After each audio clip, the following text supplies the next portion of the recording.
Hi everyone, and welcome back to Glow with K-Beauty. I'm Jodi, your skincare-obsessed host and fellow explorer on this journey to glowing, healthy skin. Each week, we dive into the latest trends, timeless rituals, and must-know secrets behind Korean beauty, and today is no exception.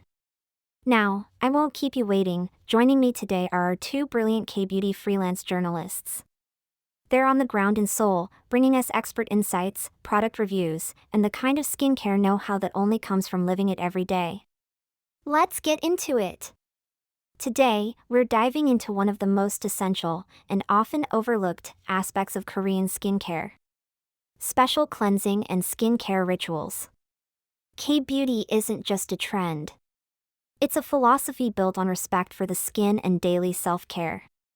At the heart of this approach, thoughtful cleansing and strategic layering of skincare. Let's uncover the secrets that make K-beauty so powerful. Cleansing, the foundation of glowing skin. When most people think of skincare, they jump straight to serums and creams. But K-beauty teaches us that true skincare begins with cleansing. One of the most famous K-beauty techniques is double cleansing. Step 1 is an oil-based cleanser to melt away makeup, sunscreen, and excess sebum. Step 2 is a water-based cleanser, usually of foam or gel, to remove dirt, sweat, and leftover residue. This two-step method deeply purifies your pores, allowing skincare products to absorb better and work more effectively. And remember, choosing the right cleanser for your skin type is key. If you have oily skin, opt for a refreshing gel. If your skin is dry, a moisturizing cream or balm works best. Cleansing is not just about cleaning, it's about resetting your skin and your day. A ritual that says, "This moment is for me." Skincare, the art of layering. After cleansing comes the signature K-beauty ritual, layering. It's not about slathering on dozens of products, it's about applying them in the right order. From lightest to richest, to maximize absorption. Step 1, toner. This helps balance the skin's pH and preps it for hydration. Step 2, essence or serum. Here's where you address your specific concerns, whether it's brightening, anti-aging, or soothing acne. Step 3, moisturizer.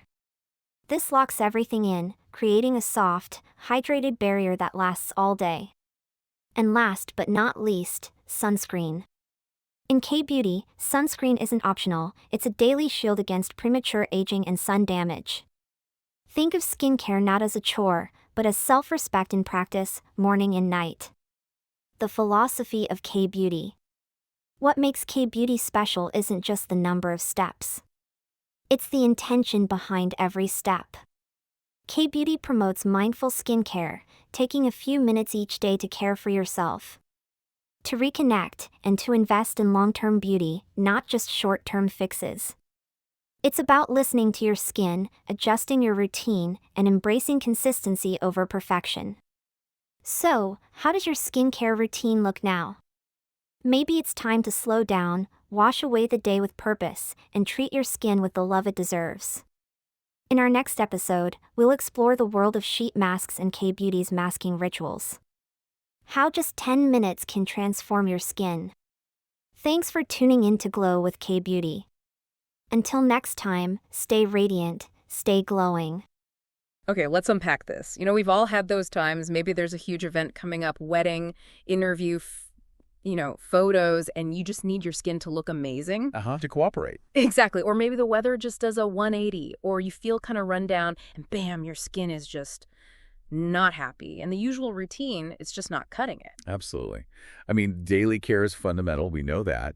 But sometimes, the skin just signals it needs something extra, more than just maintenance, like a reset button. And that's precisely what our source material is getting into today. It's this really fascinating deep dive into a special cleansing and skincare routine. It's from a K-beauty expert, and it's designed for exactly these moments. Right, when the skin's maybe struggling a bit, or you need that peak condition for something important. So our goal here isn't just to list the steps. We want to dig into the thinking behind it, the techniques, and really understand why each part is there. Yeah, what can you actually take away and maybe use yourself when your skin needs that extra TLC. What are the core ideas here? And right off the bat, one of the really cool ideas is that you shouldn't treat your whole face the same. This routine uses that K-beauty concept of the 3D face, Oh yeah, the volumetric face. It acknowledges that different bits have different needs based on structure, skin thickness, that sort of thing. It's practical then, not just theory. Totally practical. Instead of just slavering one thing everywhere, you tailor the care, zone by zone. Okay, so how does this expert actually map out the face? What are the zones? Well, they basically break it down into 3 main areas. First up is the V zone. Think cheekbones, tracing down to your jawline. Gotcha. Kind of the main cheek area, down towards the chin. Exactly. And that zone, it's considered the thickest skin on your face. So because it's dense, it needs plenty of both oil and moisture to keep it healthy, keep it elastic. Okay, thicker skin needs more heavy-duty nourishment. Makes sense. What's zone 2? Yeah, it's the S zone. Think about the skin that moves when you make expressions. So around your eyes, around your mouth, and the glabella. Glabella, Yeah. right between the eyebrows. Okay, so high movement areas. High movement, yeah. And crucially, the skin in this S zone is much thinner, way more delicate than the V zone. Ah, okay. Which means you got to be super gentle. Right. And you only need small amounts of very specific products, what they call functional products.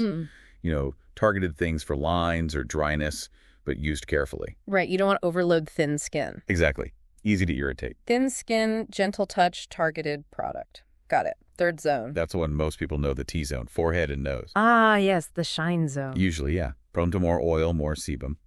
So while it definitely needs a good, thorough cleanse to manage that, the skincare after tends to focus more on, water-based hydration. Balance it out without adding more oil. Okay, so the whole idea is Yeah. map the face, know the zone's needs, apply the care that fits. Right. So this special routine, it layers techniques to tackle all this.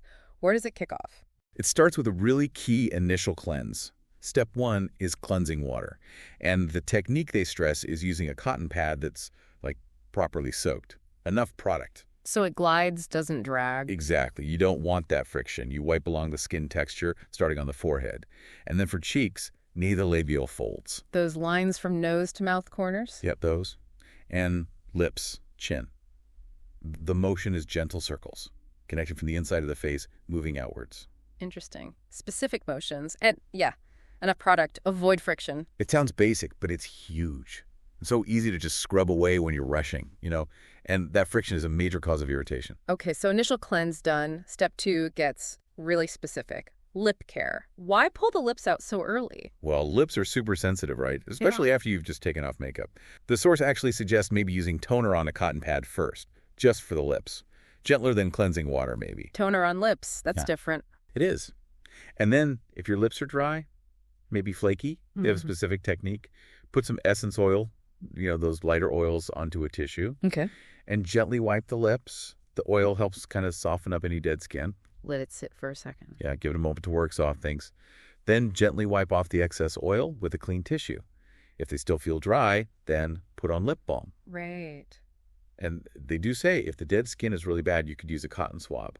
But emphasize very, very gently. Just soothing it, not scrubbing. Remember the S-zone rule? Gentle. Finally. Got it. Okay, looks handled. Step 3, second cleanse. This time, cleansing oil. Yep. Yeah. You need enough for good slip, so maybe 2-3 pumps.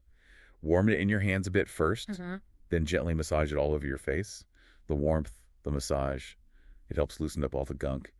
Makeup residues, sebum, stuff in the pores. And they mentioned focusing on the nostrils. Yeah, common spot for buildup. So after you massage, you actually use a tissue first, just to blot off the first layer of loosened oil and waste.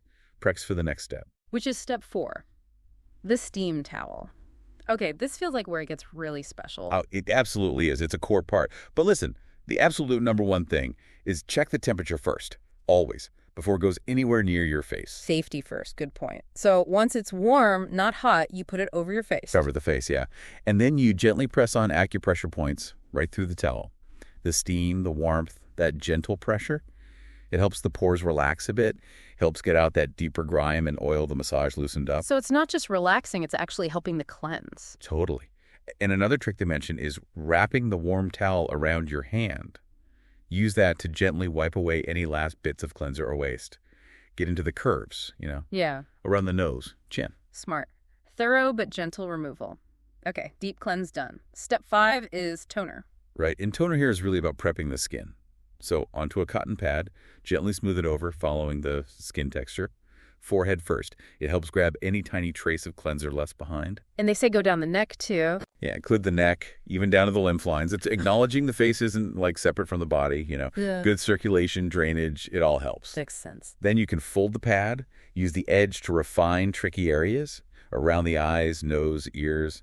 Toner really helps refine texture, gets rid of any residue, and importantly, balances the skin's pH after cleansing. Okay, skin prep balanced. Now for step 6, the mask pack. A K-beauty icon. It really is. And it does a few things here. Masks give ingredients longer contact time, right? Plus, they kind of shield the skin from the air for a bit and deliver a big dose of moisture and maybe some oil. And while it's on, there's a little extra tip. Yeah, use that leftover serum or essence that's always in the mask pouch. Massage it gently on your neck, collarbone area. Nice way to use it all up. Bit of extra self-care. Good idea. Now, there was a really crucial warning about the mask itself. Yes, this is so important. Do not leave the mask on until it's bone dry. Why not? What happens? Well, think about it. If the sheet itself dries out while it's sitting on your skin, it can actually start pulling moisture back out of your skin. It's called reverse osmosis, basically. Oh, wow. Okay, that's bad. Definitely defeats the purpose. Yeah. So stick to the time limit. Usually it's around 15 minutes. Read the instructions. See takeaway. Mask time limits matter. Got it. So after you peel it off, top to bottom, you just pat in what's left. Yep. Use the warmth of your hands, gentle pressure, help it absorb.